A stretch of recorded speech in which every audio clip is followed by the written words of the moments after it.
Hi folks, in this video I'm going to walk you through how to use light channels in Unreal Engine to efficiently manage lighting across different scenarios. I will also dive into use Inverse Squared Falloff option and the light Falloff Exponent parameter to show you how you can fine-tune your lighting for more control and creative flexibility. Let's get started.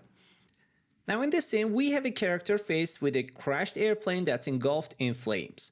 Since the character is far from the firelight sources, I've placed a point light in front of the character to mimic the warm firelight on their face for the opening close-up shot. However, as the camera pans around the character's face and dolly backs to reveal the airplane, the reflection of the point light on the ground beneath the character becomes visible, which doesn't look visually appealing. This is a perfect scenario to use light channels, allowing the light to only affect the character and not the ground. Let me show you how to do that. Now first, I will select the point light, searching for channel, and then I will activate channel 1 while deactivating channel 0. Now with that done, you'll notice that the light is no longer affecting anything, including the face of the character in the scene. Next, I will head over to the MetaHumans blueprint and I will activate the channel 1 for all skeletal components. So let's do that and go to the MetaHumans blueprint and let's go to the viewport tab and I will select all the skeletal meshes including the body and let's search for channel. And all you need to do is to activating the channel 1 for all the skeletal meshes as I'm doing right now.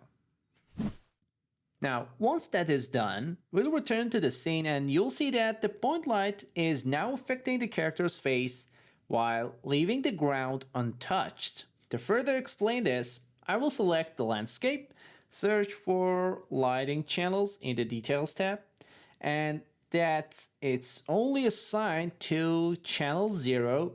This is why the light didn't affect the ground. It was set to only interact with objects assigned to channel 1. And this workflow gives us precise control over lighting in complex scenes. Now, let's refine the behavior of our firelight by exploring two key options. Use Inverse Squared Falloff and the Light Falloff Exponent slider. First, I will deactivate the Use Inverse Squared Falloff option. By default, this option mimics real-world light falloff.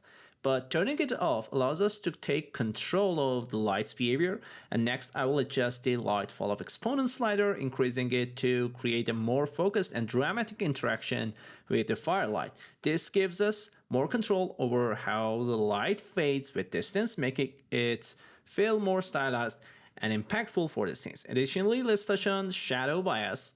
And it adjusts the distance between the shadow and the object casting it. Increasing it can help reduce shadow artifacts like flickering or banding, but too much can cause the shadow to detach unnaturally.